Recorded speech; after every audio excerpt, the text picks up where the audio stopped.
Yo, it's bracket time.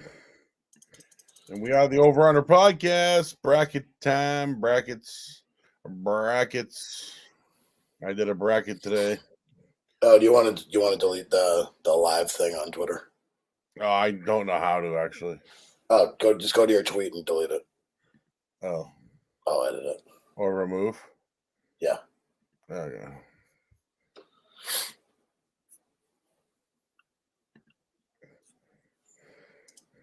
Okay.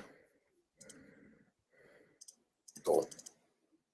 All right. We're live. Hey, we're live. Hey. It's bracket time. There And you we are go. on the podcast.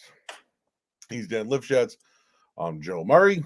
And there's basketball galores out there. Gonzaga, Arizona, Kansas, the Kentucky, all the heaviest favorites when it comes to the field. I'm trying to find a Cinderella in there.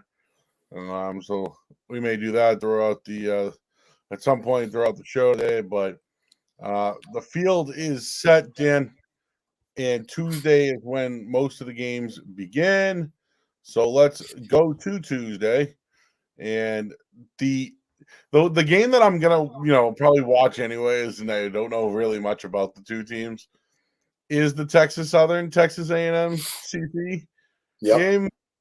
Don't know much. Texas Southern's 3.5. I don't know anything. I Yep. literally have not even looked at this game to tell you what the side could be. So I don't know. Have you looked at this at all? Have you seen anything there? Yeah. Look. So this Texas A&M CC team, I mean, they're a team that I've been following pretty closely this year. Actually, to be honest with you, Corpus Christi. yeah, they're a fun team, man. Like they really are. And this is going to be a really, really, really interesting game. It's the opening game. I don't want to dive too much into it. I don't want to dive too much into, kind of everything yet. But just kind of give you what this is obviously in the Midwest region. We'll kind of break it down by region and everything.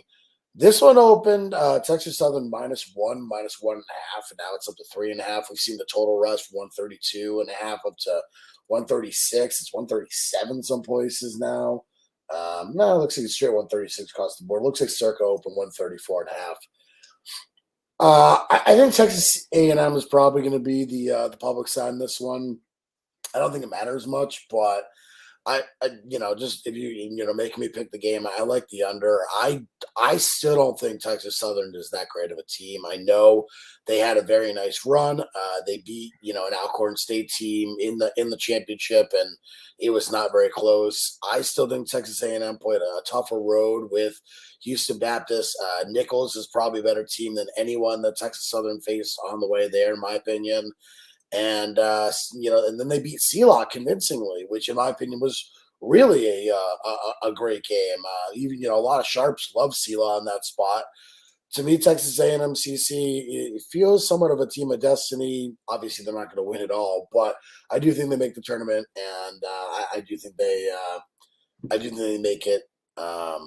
To the first round. So I like Texas A&M CC. I'm not PPing it, but I do think they win that playing game, and I do lean under. I'm not playing it yet. I probably won't be a play. One thing looked up real quick. Corpus Christi, it's their defense. They're 18-0 this year when they hold opponents to 70 points or less. So you mentioned that 136 number, 130, whatever. If they can come away with the win, maybe the under might be something to look at in this matchup. All right, let's go to another one here, and it's Indiana, Wyoming. Now, Wyoming was such a good home team this year. They got bowed out of the tournament. Indiana literally just, I think they ran out of gas and hit an Iowa team that hit a lucky shot, but they were losing it. So Indiana's a talented team. Here they are against a team they should beat in Wyoming, but They just went on a pretty brutal trip. Wyoming got bounced a little early. I like Indiana in the spot. I'd love to look a little more at like Kempom and how they are defensively against each other. I want to do a little more of that, but 132 is the total in this one. Yeah, I mean, look, Indiana's they're a mid-level defensive team in the country. They hold opponents to about 66 points a game, which is good for 80th in the country. They're decent, holding opponents to 335th in the country, which is about dead, pretty dead middle. They're a pretty decent defensive team, and they here's the one thing they do well. They're very long. They don't let teams get in the passing lane. They 304th against the pass this year for their opponents. They're a very good defensive team. The problem on the other end is that they allow, and again, this is not a good thing.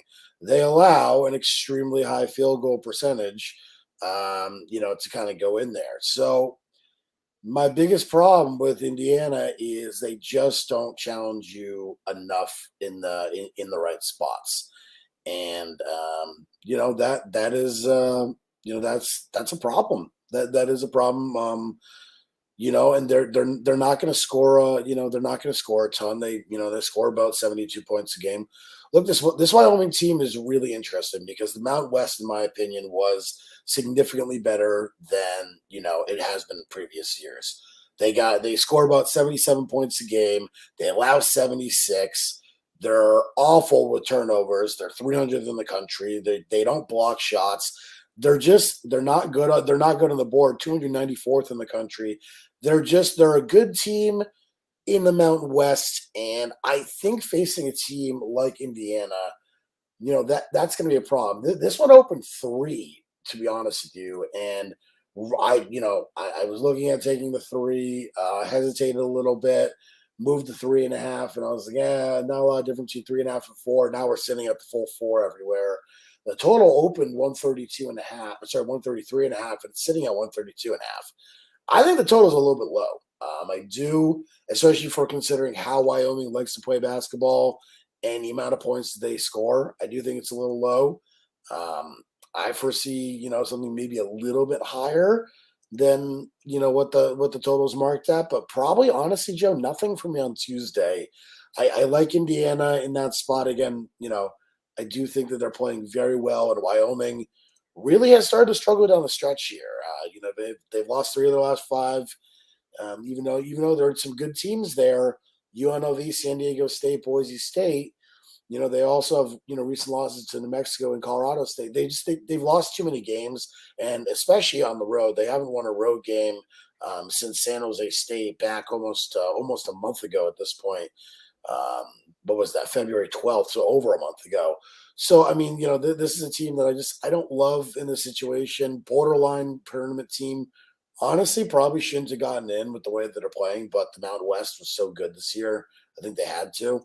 I think it's a pass for me, Joe. So I like the Wyoming big man. He's nasty. Oh my God, what's his name? Marcus Williams. No. Oh my God, Ike. Graham Ike. Yeah. Yeah, that dude's I mean, he's a legit big man. They have a couple in that conference, actually, if you think about it. Well, Williams is a guard, but in my opinion, he's their best player, and it's not very close. Yeah, I've watched one of their games, and I thought their big man was impressive. And we know that obviously Indiana's just taken down, Illinois with one of their big men scored, but they still took care of business. That's probably something I would consider. I don't know. It's weird. I like Indiana in the spot, but be careful. 9 teams made it from the Big Ten, which I don't know. You might be right. Mountain West, considering they had Boise, San Diego State, and who else? And Colorado State.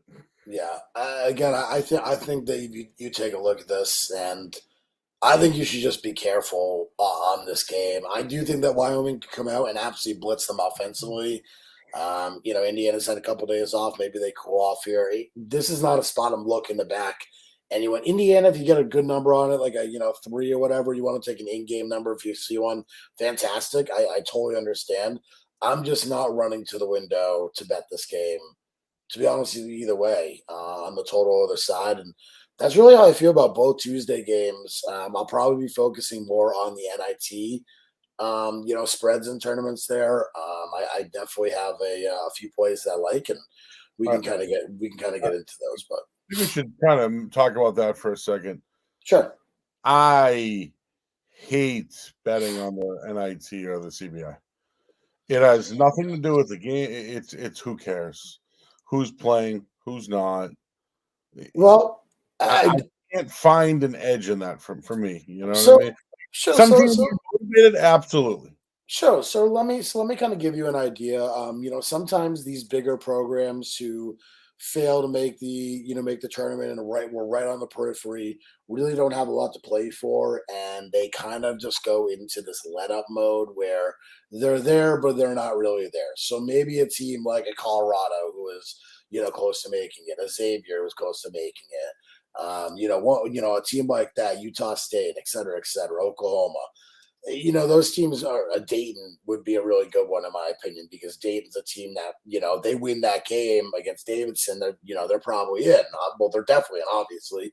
But one of those, more of just just try to find an actual edge in terms of actual motivation there. I do think that some of these not these lesser big programs, still do pretty well, like St. Bonaventure, even an 11 o'clock game against Colorado, like that could be one that you're looking at. But we'll probably.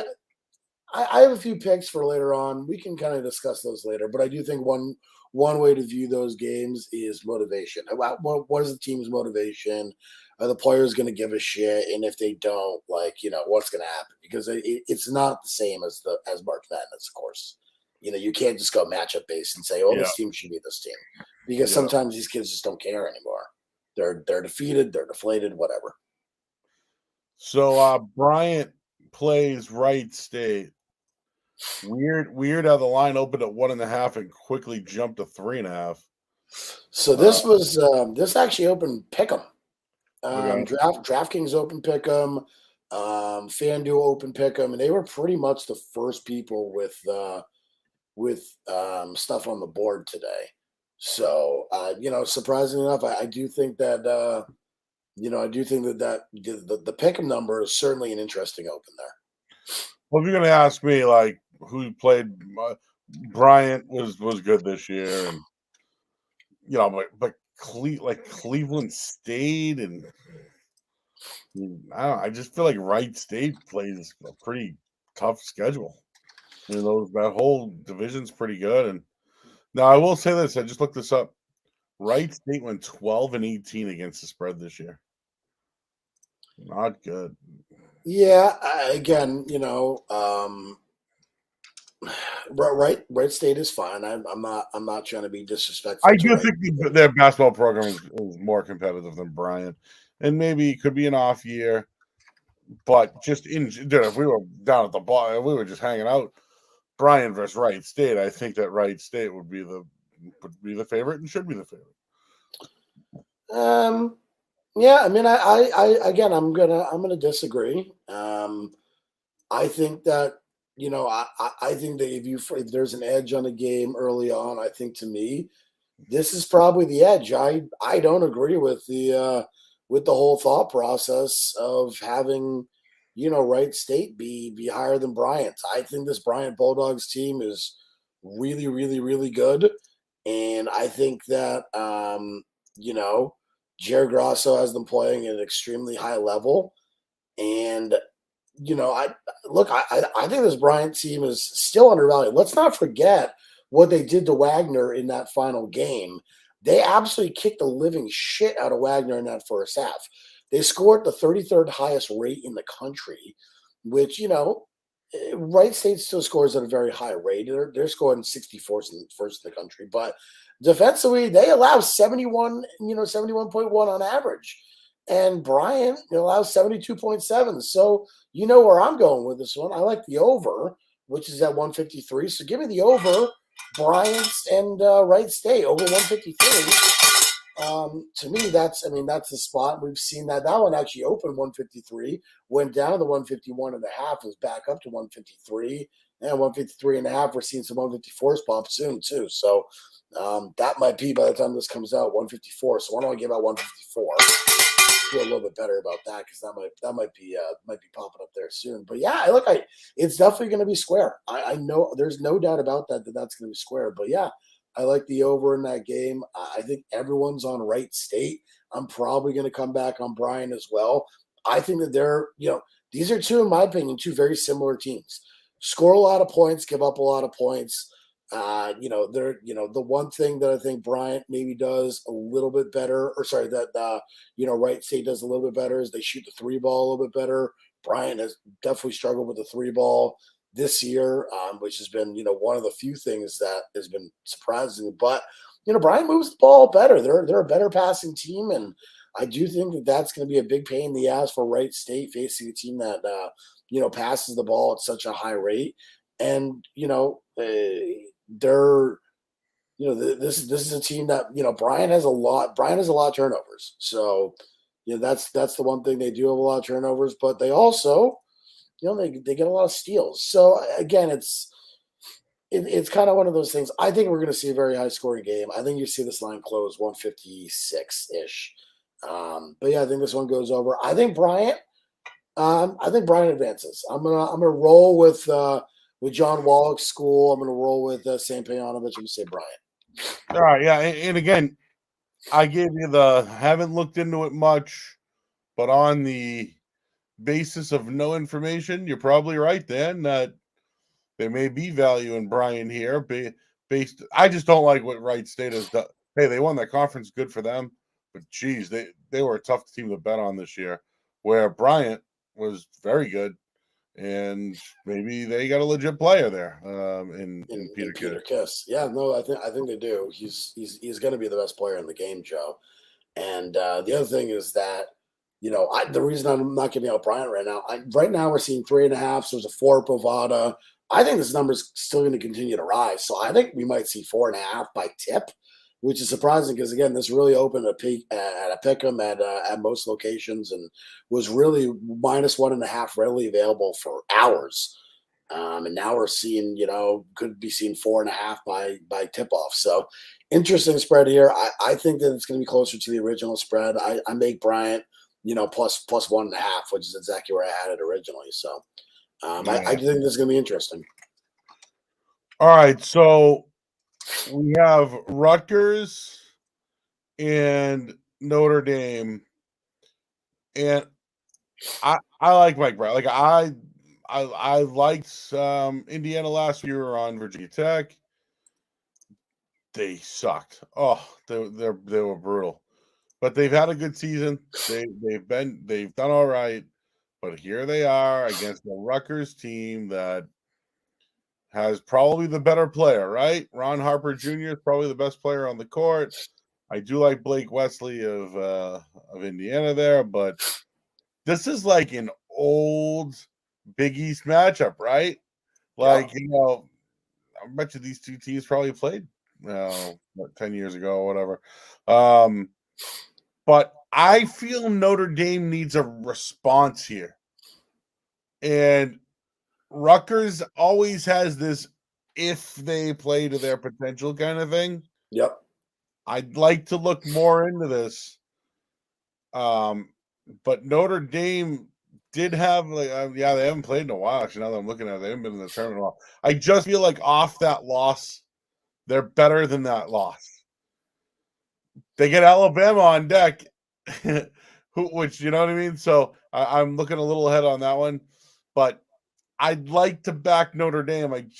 If Rutgers plays to its potential, of course they're going to win. So I'm going to back Notre Dame to bounce back a little bit here. I just don't think this Notre Dame team is very good. This one opened a straight pick'em, and went Rutgers -1. It was sitting there for a while, then bounced back to a pick'em, then now Notre Dame -1. I have actually seen some Notre Dame -1.5. Bet Online has a Notre Dame -1, -115. So they're right now, if you want to call it the influential money, definitely is coming in on Wright State and Notre Dame for the 2 games on Wednesday, although I'm not sure moving from pick 'em to -1 really means much. But that being said, like, I look at this game. I'm going to take the team in the better conference, I think. To me, that's Rutgers. They played a tougher schedule. They played in my opinion, a, you know, I think they played in a pretty tough schedule this year compared to what Notre Dame has, who may have played one of the easiest ACC schedules in the history of the ACC. Forget about just this year, just in general. That team played an incredibly soft schedule, and they're similar teams. Look, Notre Dame's a little bit better of a scoring team. I'm going to chalk that up to a little bit of the competition. They allow about 69 points per game. Rutgers averages about 68. Rutgers gives up about 66. They're a pretty good defensive team. So I saw the total open 131.5. And I initially thought, okay, this is probably going to be one that, the total is going to bump up. I'm going to look under. And that's kind of how I feel about this one. I definitely think Rutgers is, probably the side that, that I would lean if I was taking a side in this one. I would probably definitely go Rutgers. But that being said, I think this one probably goes under 135.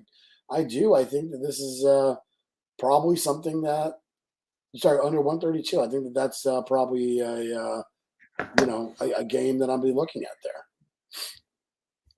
All right. Well, that's why they play the games.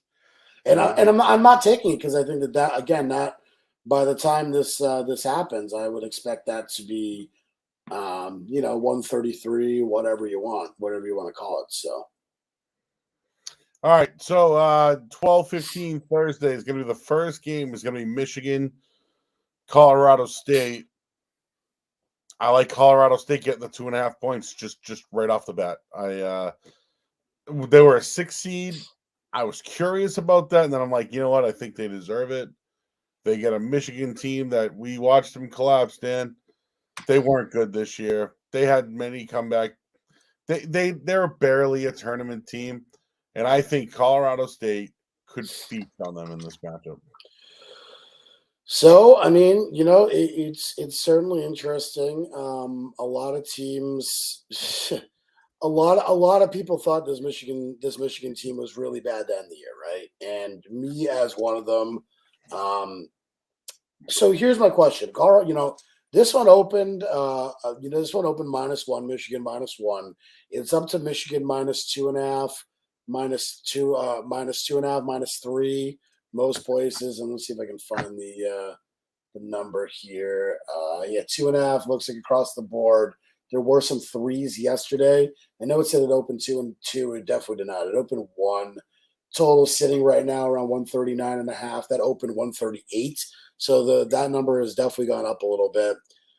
Okay, so here's my problem with Michigan, and here's my problem with Colorado State, because it's a game I'm probably not going to bet, Joe. I got a good number on Michigan. I'll probably try and come back with a decent number on Colorado State. In my opinion, Colorado State is the best player in the game, and David Roddy. I know Hunter Dickinson gets a lot of credit, but you can make the argument for Dickinson if you want. I think Roddy's probably a better player because he is, he's a 6'5", combo guard that pulls down about 8 rebounds a game. Dickinson's a 7'1" center, pulls down about 8 rebounds a game. But Roddy can also pass the ball a little bit better. I think Roddy's a little bit of a better player. Here's the problem with Colorado State. They just don't score a lot of points. And again, Mountain West, not really a surprise. Defensively, they only give about 66 a game. And Michigan only scores about 73 a game. You look on paper, they're pretty evenly matched in terms of what they do well, what can they do well. I mean, both teams, Colorado State shoots the 3 ball very, very well.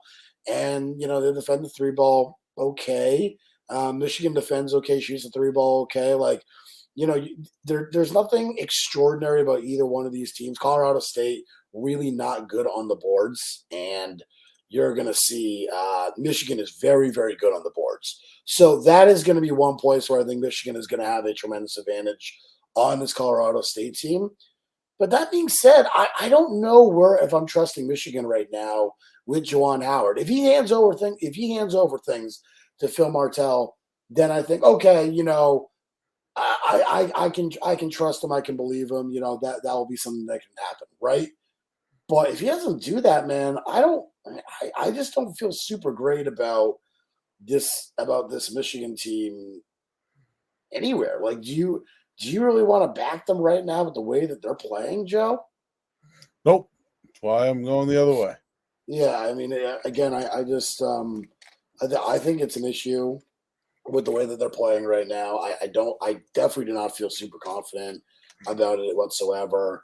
And just to be perfectly honest with you, like I would be super concerned, um, backing them in this situation. Again, I think getting a good number on them and backing them are two different sort of things. You get a good number on them, that's great. I lean Colorado State here, Joe. I do. I think that just because I don't trust Juwan Howard right now, I just don't do it. Um, Total right here. My heart says under. Again, tournament game, early game in the day. Everyone's gonna have some nerves. Heart says under. First half under. Nothing for me right now. Thinking about it later. I mean, do you have anything on this one? I like Colorado State money line. Went outright. Okay, so you like a money line. You PP in that? Sure. I mean, yeah. Why not? Okay, all right. Let's see. Let me see what the best number on the board is right now. Let's see Yeah, what I can. I like a couple of dogs right off the bat. Listen, I don't disagree with I don't disagree with your thoughts on that game at all. Right now you're getting plus 125. So there you go. So Colorado State, Colorado State outright. there you go. Colorado State I, plus and I, 125. that's just fading the Big Ten team. It kind of goes with the same theory in the next game. Providence and South Dakota State. Yeah. I don't think people realize how good South Dakota State is. I know they play not in the conference like the Big East. That Providence won this year and deserves the credit and going on the winning streak that they did. And this, and that. South Dakota State averages 87 points per game. They are the number 1 3-point shooting team in the nation. They are the number 3 field goal percentage team in the country. Like, dude, they've only played 4 games this year that have been decided by 5 points or less. So when I tell you they're front runners, like they blow everyone out. Like when they win, dude, they blow them out. The biggest issue here is, can South Dakota State stop the inside presence of Providence? That dude Watson can light them up. But at the same time, can Providence keep up with the knockdown scoring? Like South Dakota State averages 10 threes a game. Yeah. So I just think it's a terrible spot. And dude, the line at 2 tells you that this is going to be a close game. Yeah, so just kind of give you a little bit of background on the line here. I saw some openers. South Point opened this one, I believe. Providence -1.5. DraftKings at FanDuel open it. Providence -3. I do have a little bit of South Dakota State +3, but I'm gonna be honest with you, Joe. I don't love it. I'm not in love with it. First off, I think this is going to be the extremely public side. They're going to be a very popular dog to pick. Providence is maybe one of the worst 4 seeds I've ever seen in the tournament. I know people from Providence fans hate when I say and shit on this team, et cetera, et cetera. The market says, the market unfortunately just doesn't agree with the fans. They're 250 to 1 to win the tournament. They got the shit pushed in by Creighton, in that game. That being said, Providence's defensive strength do line up with how South Dakota's plays. Like you said, the number 1 3-point shooting team in the country, about 45%. Providence is, 59th in the country against the 3. So, yes, definitely an advantage South Dakota State, but it'd be a much different game if South Dakota State was facing a team that literally can't guard the perimeter. So, Providence does that pretty well. Providence is, 111th against in the nation and, defensive scoring. And, South Dakota State, that's what they do. They put the bucket in the hoop. They're second in the country at 87 points a game, or just under 87 points a game. So I do think that Providence is going to hold them a little bit more defensively than people think. I think that they are going to give them a little bit of trouble there. South Dakota State, in my opinion, kind of just has the same issue on the other side, right? Providence isn't this high-scoring, high-flying team. They scored about 72 points a game, but South Dakota State's 287th in the country in terms of points allowed.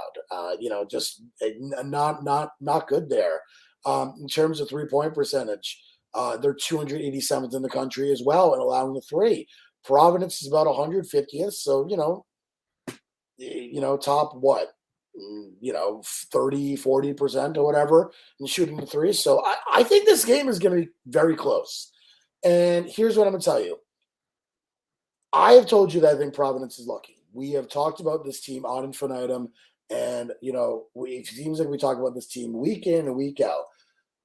I think that Providence if you're asking me to choose a side in a close game where Providence has excelled in that area this year, and yes, they have been lucky in those situations. There is no doubt about it. You cannot sit there and tell me that Providence has not won some games off some luck this year. If you do, you're just not being honest with yourself.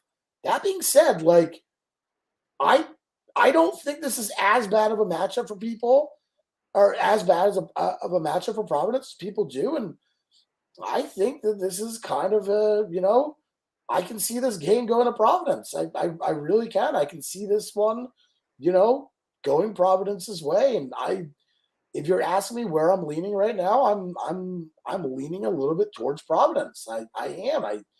I think that it's a very interesting game, but that's the way I kind of lean. So I'm gonna say I lean Providence. I'm not playing it. I don't think I'll have a play in this game. The one thing I am looking at is I might be looking at a South Dakota State team total under. I think that might be the way I would go in this one. And let me see if I even have that up right now. I'm not sure if I do or not. If they put up team totals, I will see what I can find because then I'll PP it. But I do think that, again, sometimes we just get too obsessed with just the whole concept of making sure that we win the game and or making sure that the upset happens. People get too concerned with the dog. Yeah, 73.5. So give me under 73.5 PP, under South Dakota, under 73.5 points in the for team total South Dakota State. There you go. All right, the next game is Memphis Boise State. But you're still liking South Dakota State? Yeah, I like it. I mean, I personally I like South Dakota State, but if I'm gonna PP, I'd rather do games that I kind of really like. But yeah, I like I think Providence is in trouble. But okay. yeah, By the way, that's that under is plus 110. Just putting that out there so people know. That under is plus 110. Playing a plus money under there. All right, let's go ahead. So Boise, Memphis. If you look at both teams total, they both started off slow. Memphis obviously had Duran and Bates as stars, and dude, they had their problems. They literally had problems to a point where you thought Penny Hardaway was going to quit or leave, or who knows if the guys are going to transfer or whatnot. But dude, they won 10 out of their last 11, and we're starting to see Duran as a problem. Where at Boise State, they started slow, played in a really tough conference. Dude, I mean, they had a hell of a year. Their biggest thing is their defense. Dude, they also have a ton of seniors and juniors. So they're upperclassmen. So this game is pretty much upperclassmen that may have had a better season versus some of the best talent in the country in Memphis. Boise State's defense is better, without a doubt, between these two teams. I mean, to me, dude, these type of games, if one player star can take over, it can be the difference. I mean, I'll never forget Jay Morant, just one kid, one team, just take over. Can Duran do that right now? I don't know, but I lean Boise State in this matchup. Yeah. Give me PP Boise State 2.5. And again, I think this one's going to get the threes. So if I could, again, we're doing the podcast right now. I don't really have a choice, but I would tell you to wait on this one. I think you'll see a 3. So whatever. I think they win outright. Here are my thoughts on this one, Joe. Boise State's an elite defensive team. They're top 15 in the country, 13th in scoring. They're unbelievably good, on the boards. They don't allow defensive other teams to rebound the ball whatsoever. They're unbelievable when it comes to allowing not allowing teams second chances. Teams are averaging just 7 offensive rebounds in the game, which is sixth worst in the entire country. The one thing that teams do well against Boise defensively is they shoot the 3 ball.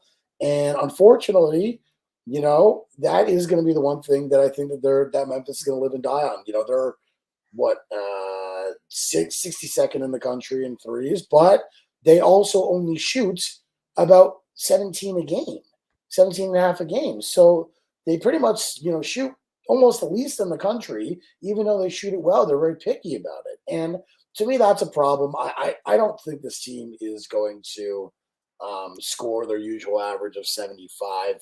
This actually opened, surprisingly enough, to pick them, moved very quickly to Boise -1, and then shot up towards Memphis the rest of the way, and kind of settled here at 2.5. I think we see 3 by tip off. Total opened 131.5, and now we're seeing 133s pop. Again, this is probably going to be one of those games I'm looking at and saying, yeah, people are going to like the fave and the over, early round game. Very close matchup here. I like Boise State, and I think not only they win, I think they do it pretty convincingly too. I'm looking at another under here. I just think Boise State, again, an elite defensive team. Yes, Memphis can score.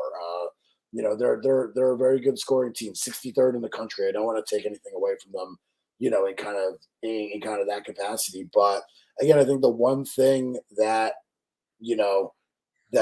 Boise is not elite in defensively is the 3 ball. They don't defend the perimeter nearly as well as other teams do. And while Memphis shoots 3 ball very well, they just don't shoot it that much, which means that if they start shooting it more, those percentages are likely going to come down. Just using basic statistics, the more you shoot, the more it's likely going to come down.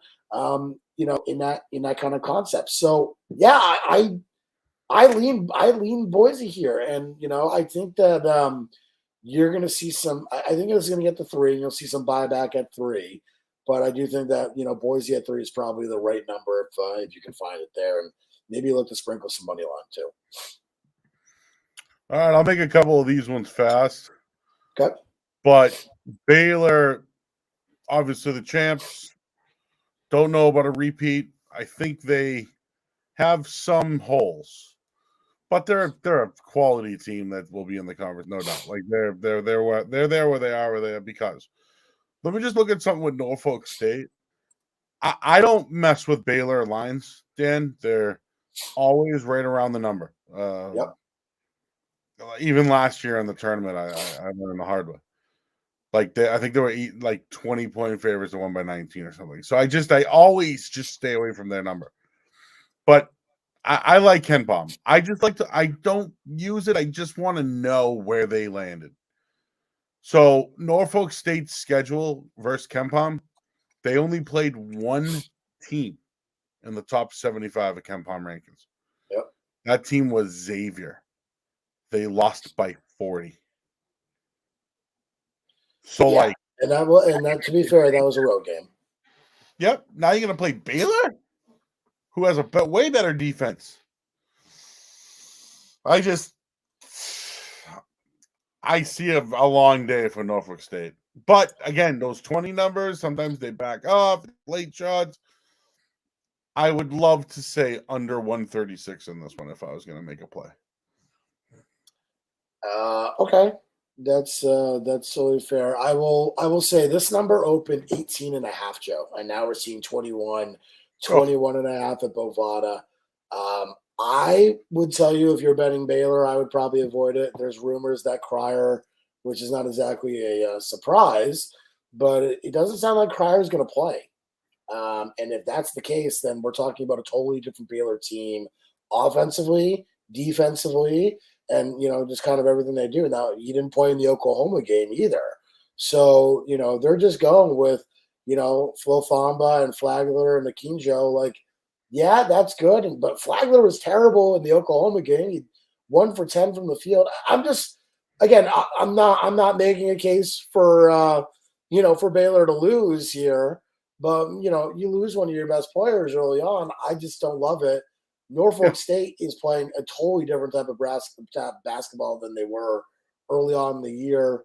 They're playing, I think, at their highest level they played all season. And yeah, I just think that the 21.5 is probably too much.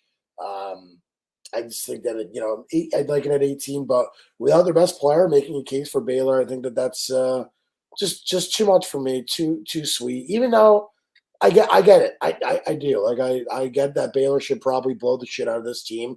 I think they covered a similar spread versus Hartford last year, but I don't love it. This total open 137. It's 137 and a half. Yeah, to be honest with you, Joe, this game is just a hard pass for me. The largest total of the day, spread of the day is Tennessee. 16.5-point favorites. Oh, sorry. The fourth largest opening spread. The largest spread for a non-number one candidate. How about that? Yeah. No, So actually, Kentucky's a 2 seed. I lied. Tennessee's been good. 12 of 13. They got a great freshman in Kennedy Chandler. That dude's gonna be first round pick, if you ask me. He needs to go.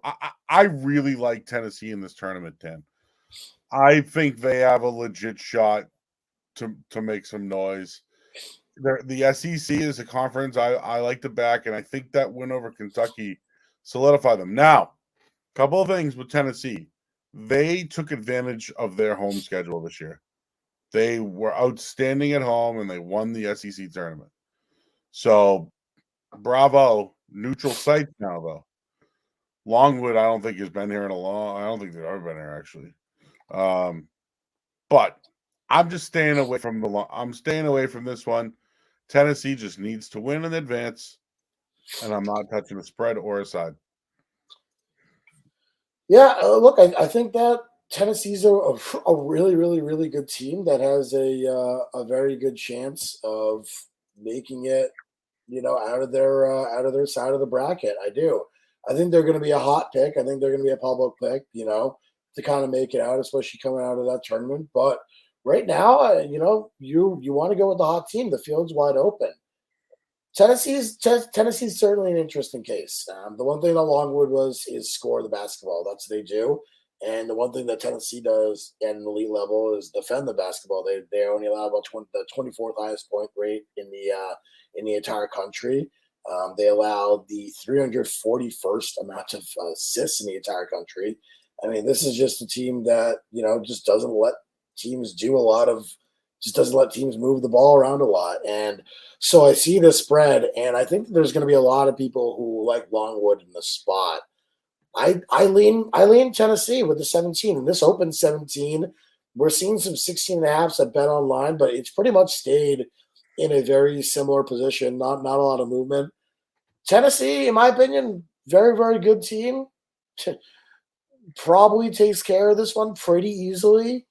You're asking me, I bet you the number's probably, and this ends up being pretty close to where the number ends up. I think that, Longwood, again, a team that, really has a lot of good stats in the periphery, 50th in the country in points for and 54th in points against. And yeah, Longwood's a good team, man. They really are. But this is SEC talent. This is SEC length. This is SEC defense. This is SEC speed. And no, it's not college football, but unless Justin Hill has a massive game for Longwood, I just think they're going to struggle, especially against a guy like Kennedy Chandler. Now, Joe, the one thing that teams kind of figured out in the SEC tournament was Kennedy Chandler is awful at the free throw line, 61% free throw shooter this season. So do you want to play a hacky Kennedy Chandler at the end of the game if the game is anywhere near close? I think it's possible 61% of the time. You have a chance there. I think that probably be the way I'd look at. I'm still going to pass on this game, but I think Tennessee to cover the spread. I just think, they're a really, really good team, and I don't think they're in any danger of losing this one So now watch, they're going to get absolutely smoked. Iowa, impressive run. They're riding high. They're up and to the right now. Keegan Murray might be the real deal, and they got obviously a bunch of upperclassmen, Bohannon, who big shots, etc. I mean, they average 84 points per game, legit. And they're playing Richmond, who surprisingly won the A10. They beat Dayton. They beat every top team, and they beat every top team in the Atlantic 10 to win the division, to win the conference. But now you're playing Iowa. I don't think they can keep up. So I have these things about teams, though, Dan, that people kind of get behind because of like one emotional play or a victory or whatever. So Iowa might be one of those teams. They did beat an Indiana team, and I'll give them credit for it. But overall, I think Iowa will outscore Richmond. Maybe it's tighter, and it stays under the top. I'm not betting it under in an Iowa game, so forget about that. I like Iowa to advance. I'm not going to bet it, but I kind of lean Iowa here. Okay, so first off, I just want to say the Iowa did go under in the Big Ten title. So yes, that game went under. So yep. Just to be fair, that there are some times where Iowa underscore. Again, fourth best team in points per game. They score about just under 84 points a game. Yeah, look, I think everyone's going to like Iowa in this situation, and I'm going to be honest with you. I like the other side. Iowa opened at 8. I liked it at 8. I think at 8 you can make an argument for Iowa.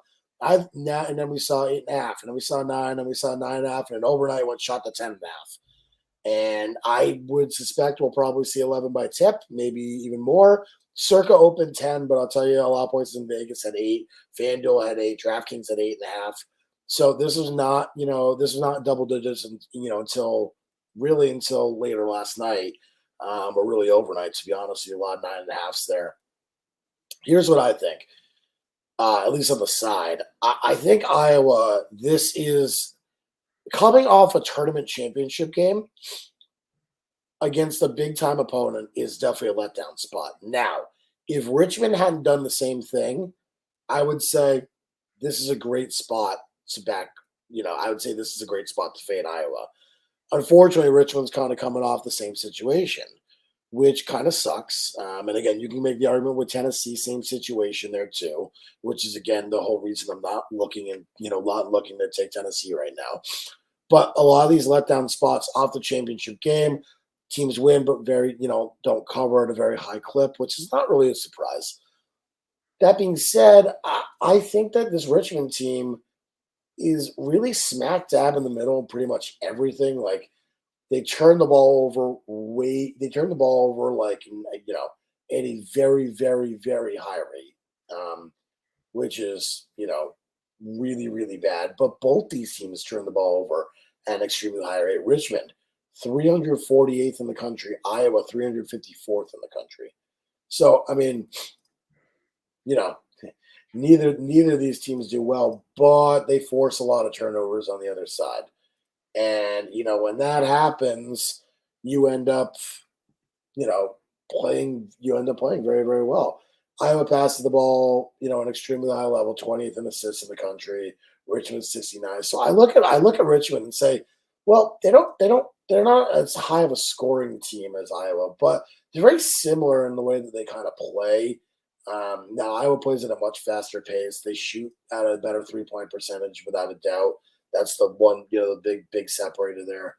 But I look at this and say, man, I think that this is going to be a game that I think Richmond finds a way to cover.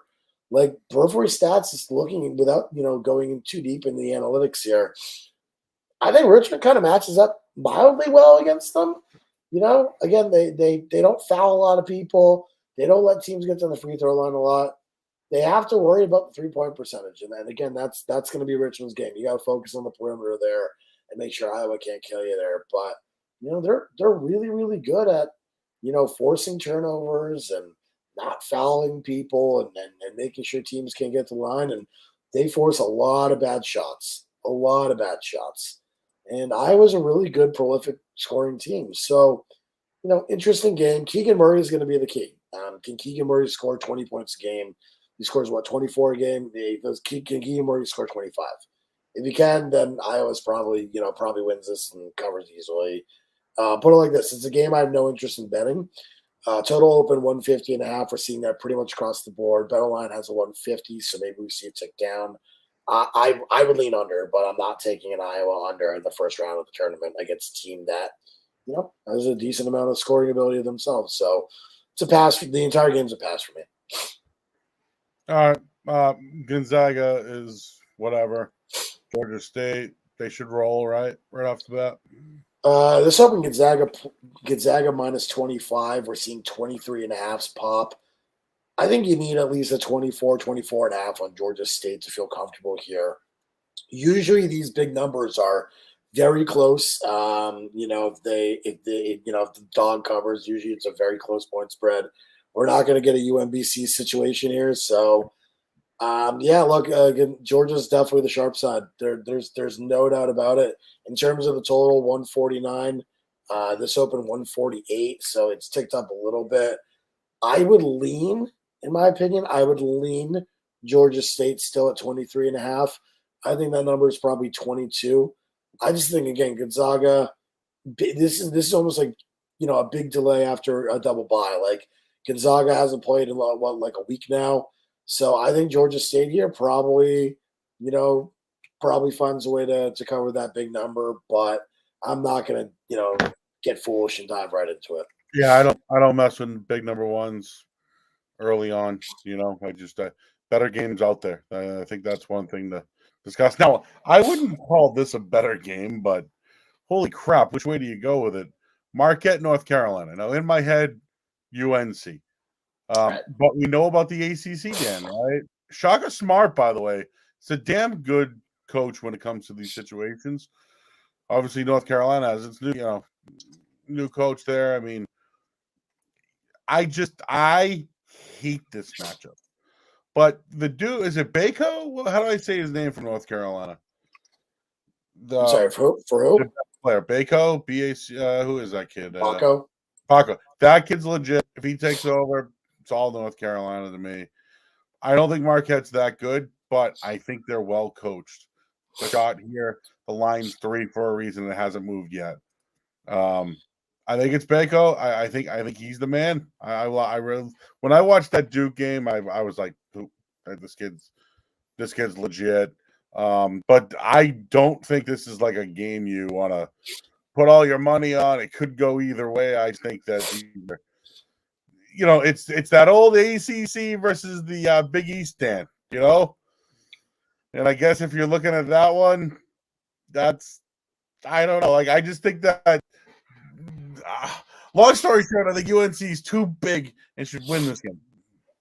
I agree. Marquette's very, very young too. They have a lot of freshmen on that roster. They have 2 seniors and like 2 juniors or some shit like that. Like, they're a very young team, and I've talked on and on about the Big East and how I feel about it. The ACC is a similar conference though.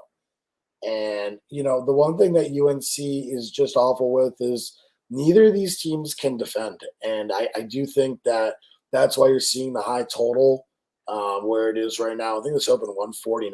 It's up to 152. It might be a little high. I mean, at this point, you can't take the over there. I think you're trying to do too much if you're doing that. So I would pass there. But I do think that, this is a game that the public's going to be massive on North Carolina.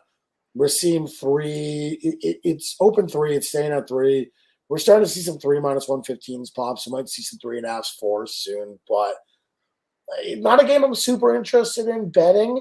More super interested in watching. Joe Lunardi has North Carolina going to the Elite Eight, which I think is insane, considering that they're an ACC team. Insane to me. Look, I think Marquette's 1 year away from being an incredibly good team. They have a lot of things to work on defensively. They're terrible on the defensive boards. They allow way too many assists. It's really a tale of two seasons for Marquette, and it's hard to imagine what we're going to get. My one thing I will say, and what you said, is that I like Shaka Smart here. I like Shaka Smart in these situations. I like Shaka Smart as the coach. Like, I just, I do. Like, I think that this is, that Shaka Smart is a pretty big, coaching advantage over Hubert Davis. I don't think that's really a big shock. But talent-wise, Armando Barcal, what you kind of just talking about, Caleb Love, and Brady Manick are like the big three there. And, it's really hard to stop those guys. Marquette's not great defensively. They have really two guys who score at a high clip, and really that's it. It's Lewis and Marcel. And I just trust me, all the public's going to be on North Carolina at the three there. You see 92% of the bet, 96% of the money. Again, that doesn't really mean much, but it is interesting. This line hasn't moved whatsoever. It's a pass for me. It really is. I lean UNC as well. I do. I will. I'm not going to play it. I'm not going to play it right now. If this gets to 4.5, maybe I start considering Marquette. But not a play. I don't think there's anything playable in that one. Maybe a halftime play. Like that's what I'd look at and say, maybe halftime. Kentucky, another team I won't touch early on. Hold on, we skipped the big game, Joe. No, I know. It's New Mexico State, UConn, which is fine. Right. We'll do that. Oh, we can come back to it. Okay. No. New Mexico State, UConn is legit. This is a 12 versus 5. So I think UConn's a better team. They got Sonogo in the middle. They've beaten like Auburn. Who else have they beaten this year? Whatever. Anyways, New Mexico State, though, they've been here a bunch. They've won 4 or 6 now in this. They were a damn good team this year. Like 12 versus 5. You want to look for somebody? Circle New Mexico State. They got a dude, Teddy Allen, that's like really, really good. I've watched them late at night, Dan. They're legit. They're a really good team. Now they're playing UConn. That's the yep. Now the problem with UConn is this. They're the live and die by the 3 team. Definitely. If they don't hit their threes, upset City.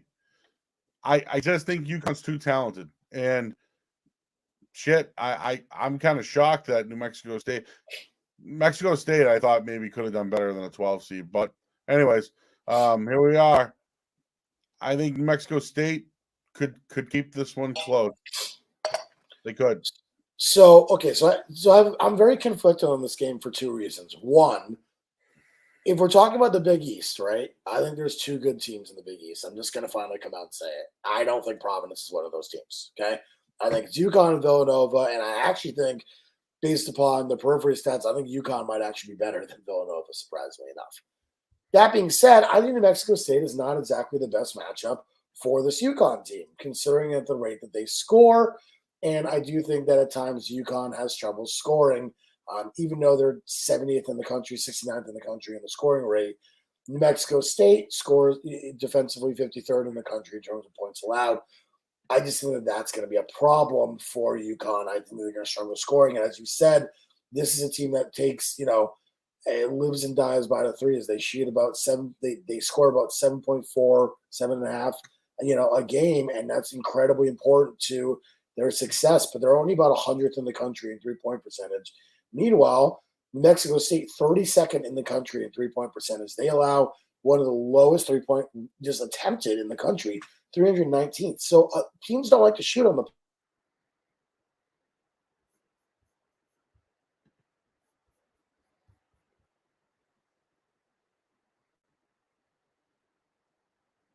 Did I miss you, Dan? Nope. I think Dan's frozen, everybody. Dan is frozen. There you go. Am I back? Hey, you're back. There we go. Okay, cool. Okay, so there we go. So I will kind of discuss there. So yeah, so as I was saying, New Mexico State is elite against the 3, 32nd in the country 3-point percentage against. They don't allow a lot of teams to shoot a lot of threes, 319th in the country in just 3 points attempted. People don't like to shoot threes against this team. And for a UConn team that needs about 7.5 threes a game, I just think this is not the best matchup for them. That being said, I think UConn is underrated in terms of value in the country. I think there's a reason that this number opened 7, 6.5, 7, depending on where you got it. But I think there's a reason that this number opened where it did. I think that the total is right on 132.5. We're seeing 131s, 132s. I think this is going to be a defensive game. I absolutely do. I lean under from the get-go right now. So I'll tell you that would be my play in this game if I had one. But I think UConn is good. A lot of people are going to like New Mexico State for an upset here. And I think they absolutely have the potential to do this. Like, I think that New Mexico State lines up mildly well with UConn. But, and this be saying, but, if UConn does not play and does not shoot the 3 well, they're going to lose this game. And that's the reality of the situation there. So I do think that this is kind of a game where I would lay off. I lean Connecticut, but there is absolutely some ability here for New Mexico State to not only, cover the spread, but win this game outright. Definitely could be looking at an upset here. I lean under, again, another under in the first round. All right, and I mentioned that Kentucky game. I won't bet Kentucky early. It's 18, dude. It's going to go to 20 at some point. Now, that's where there might be some value, though, right? If it gets bumped up a little more. Yep, definitely. Absolutely, definely. I had Monmouth to beat St. Peter's, and St. Peter's won. I did too. I had them in the future.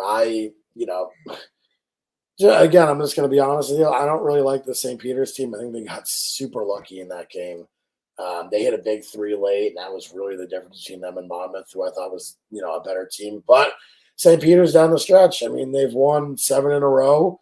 They're feeling good. They're hot as hell. I just, look, I don't trust this. I don't trust the St. Peter's team. That being said, this number, Joe, you know what this number opened at?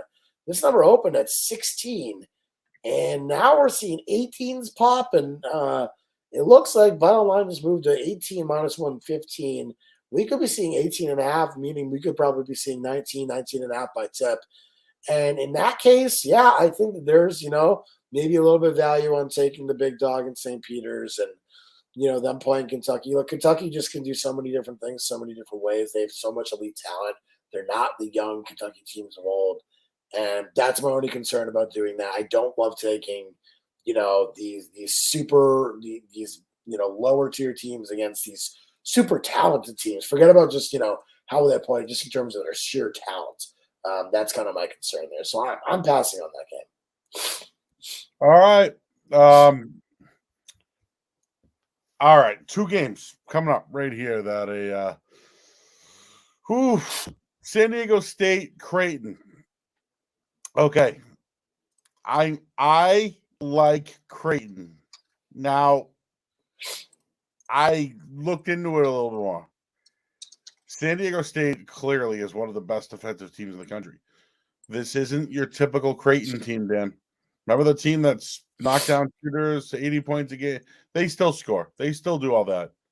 Their shot selection's not good. They were bad before the tournament. They played well in the tournament, obviously lost at the end. San Diego State we obviously lost in their championship game there too, so I feel like there's a little bit of a hangover. I like Creighton.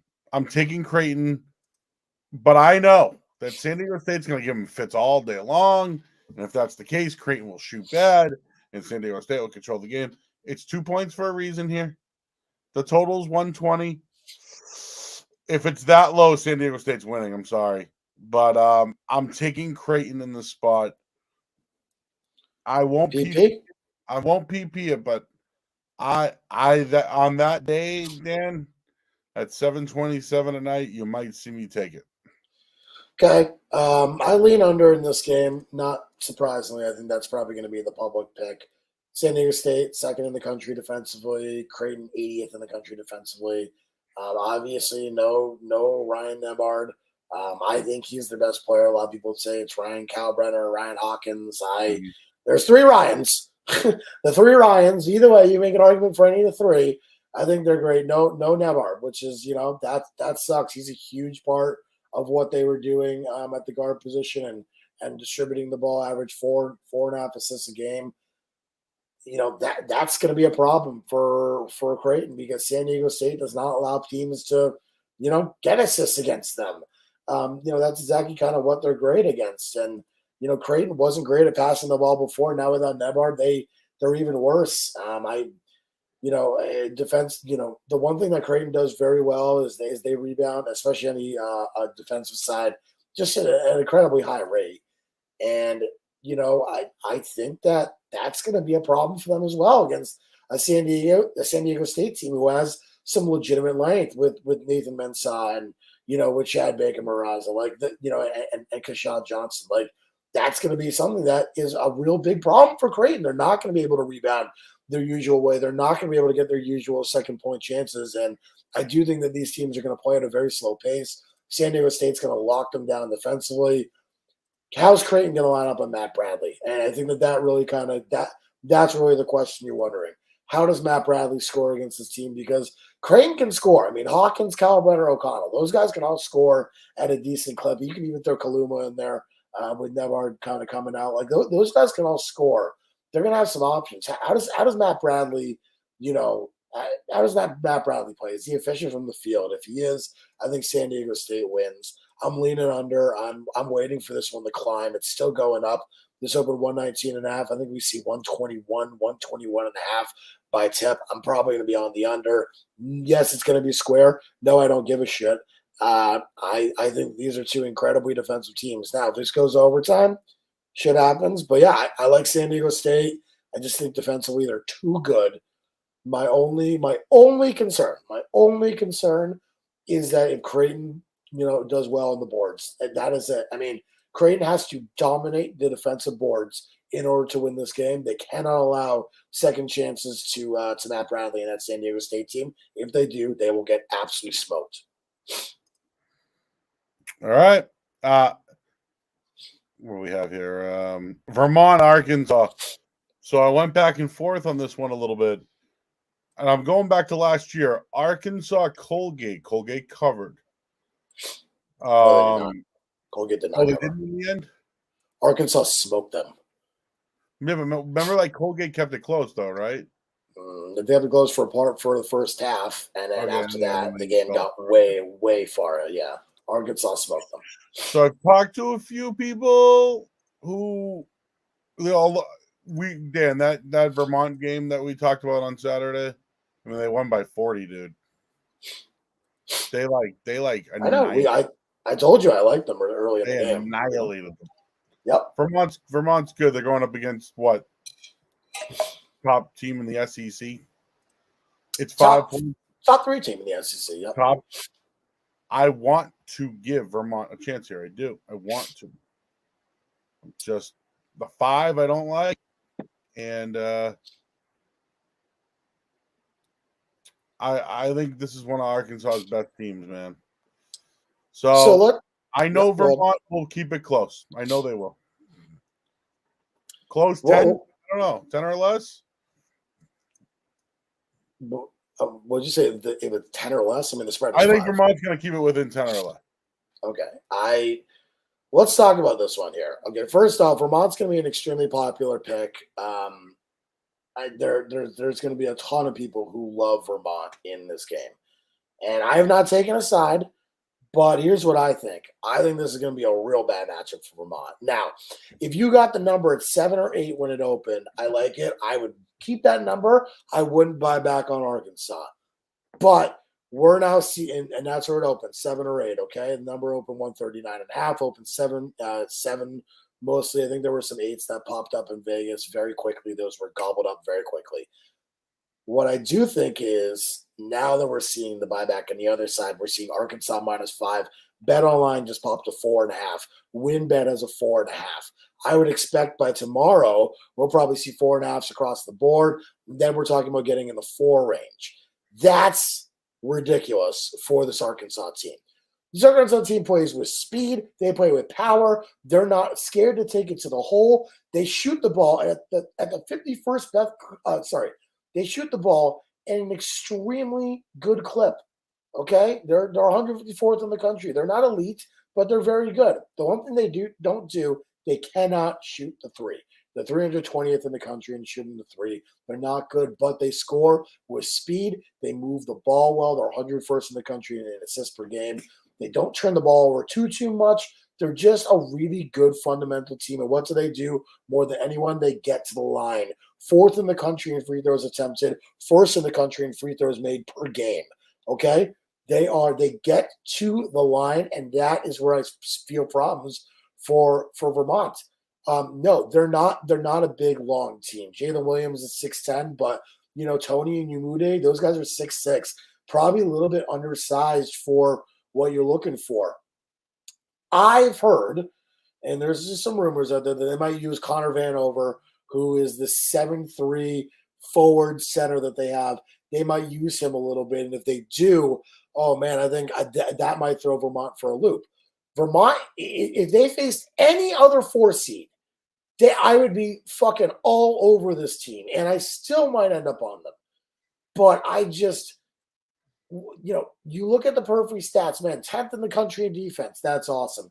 3rd in the country in offensive rebounds against. 2nd in rebounds against. They barely give up free throws. 5th in the country against. Yeah, that's in the America East, man. That's in the America East. This is an elite SEC side with SEC speed, SEC talent, JD Note. I mean, Vermont hasn't seen a guard like that this year. They play Providence, and that's cute and all, but we've talked about Providence. You know what Providence is now. Providence is not, they're the worst 4 seed I've ever seen. This is a team that lost to Maryland by 11 earlier this year. This is a team that lost to Providence on the road by 10. Like, I look at this and say, yeah, I think that people are overrating this team a little bit. Like, their best win of the year out non-conference was Colgate. Yeah, I guess you make the argument probably Northern Iowa. That's fair. Probably Northern Iowa. But again, you lose to Maryland by 11. You lose to Providence by 10. I just don't see what everyone else sees in this Vermont team, and the periphery stats are absolutely there. Statistically, my model says I look, UVM. You should have taken the 7. You should do this. That's great. But I'm getting Arkansas. If I get Arkansas at 3.5 or 4 before tip, I'm absolutely on Arkansas. 1,000,000%. I agree. I think Arkansas wins this game by right around that number, 7 or 8. I think it's going to be close, but I think that everyone's going to be on the Catamounts and money line. And I got to be honest, I like the over. It's really fucking square, but I like the over as well in that game. So. Murray State, San Fran. Murray State, dude, had one of its best years ever. Went 30-2. Like they took care of business. San Fran plays with Gonzaga, so it's like I got to deal with them a couple of times a year. Yep. Nah, I feel like there's a matchup issue here, like San Fran wise. Like they might give Murray State fit somewhere. You know what I mean? Like Murray State's a dog. They open up as a dog, dude. Yes, now, this line. Well, this one opened very interesting places. For instance, South Point opened Murray State plus 2.5. I was able to have my buddy grab me some Murray State plus 2.5. Now they're 1. Other places had it open at a pick'em. DraftKings opened this at a pick'em. FanDuel opened it at Murray State -0.5. So, I mean, it kind of opened all over the board, Joe. You love Murray State. You're always a big Murray State guy. And efficiency-wise, they're amazing. 17th in the country points for, 21st in the country points against. Like, they are an advanced, an analytics bettor's dream.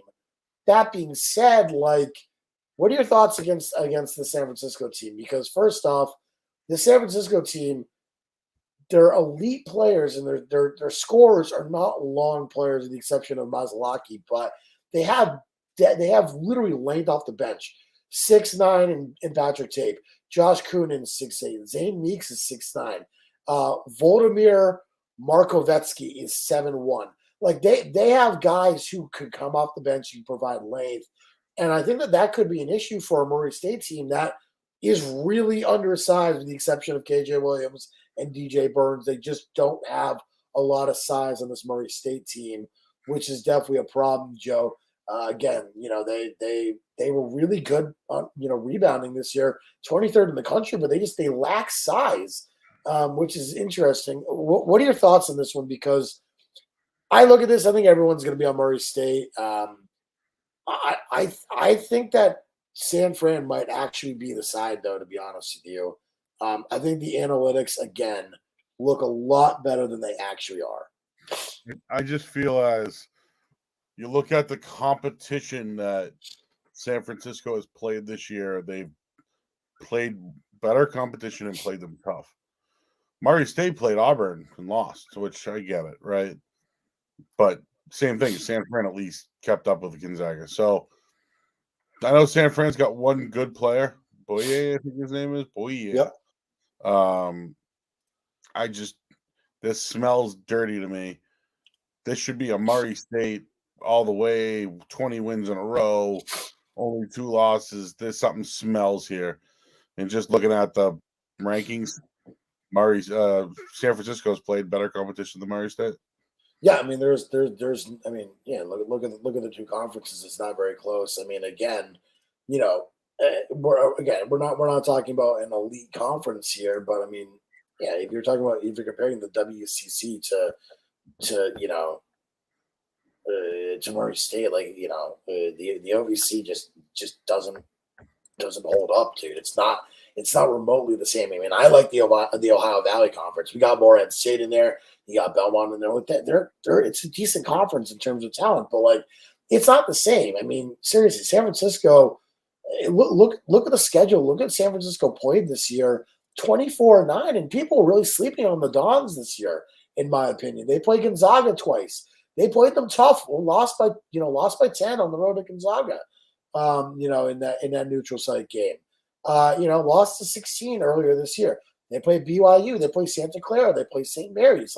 There's some very good talent. They had a 21-point win over UNLV, who was very good in the Mountain West earlier this year. They beat UAB on the road, who won their conference. They beat Arizona State. This is a team that I feel is just getting slept on.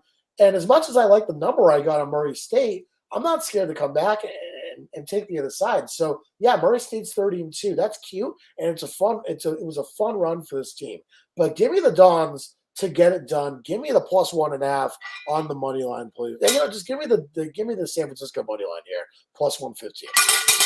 There you go. I like it. I think that's the right side. I like the Dons. All right, Dan. Do you want to wrap it up here with the final game, and then maybe we can do another one tomorrow for the Friday games, or what do you want to do? I'm faithful. No, I get it. Well, yeah. What time you want to do it tomorrow? We can do our normal time, maybe 5 o'clock. Yeah. Okay. Yeah, let's do that. I like that. We'll do one day at a time. I think that's smart. Yeah, with a lot of information at once. Plus, you're definitely right. Gives up another day to kind of look into things a little more too. So yep. Final UCLA, we know what they did last year, dude. They were a playing team. Don't forget about that. Playing team that went deep. So they're 13.5. They're off a loss. Akron played in the MAC conference that wasn't bad. Ohio was a damn good team. They were good. So I wonder if these teams have ever played. I actually never even looked into that. But I know this is going to be the late night. Take UCLA minus the 14. I would be a little scared. I'm a little nervous about UCLA. I feel like they're going to be fine, win this game. I think they're going to win in advance. I think they win the game. I'm not going to go near it. It's last game of the night for me. There's just more games to bet on Friday, if you ask me. Interesting. Maybe I'm square. I like UCLA in the spot. This game number actually opened up UCLA minus 16. It's now down to 14. 13.5 at Bet Online, 13.5 at Bovada. We'll probably see 13.5 across the board tomorrow.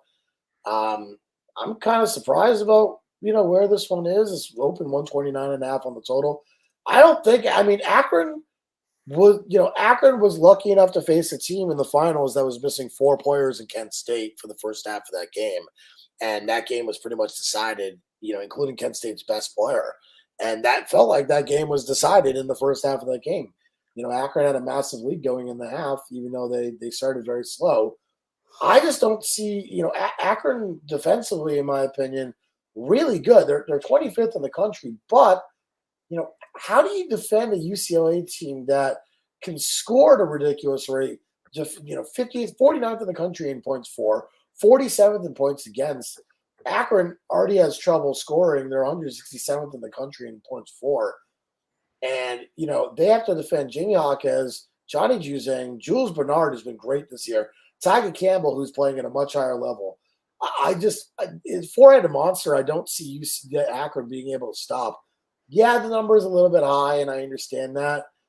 But I think if this number keeps coming down, if UCLA gets to 12, I'm jumping on it. I'll tell you right now. So that's the number I'm aiming for. With UCLA total, I don't really have a great feel. Whatever, but I do like UCLA. In the spot, I think that they're going to roll this Akron team. I think that Akron is very lucky to be there. That Kent State, that game was lost in the first half, and that Kent State has their best player and some depth there. That they're not going to lead down 9 and whatever. So yeah, I think this is a really tough way to kind of say that I don't really like Akron. I think UCLA is the play there. I might even take it at 13.5, to be honest with you. But we'll see. We'll see how it goes there. Whatever. Again, I'm going to apologize for sounding shitty today. I'm still sick. I still feel like ass.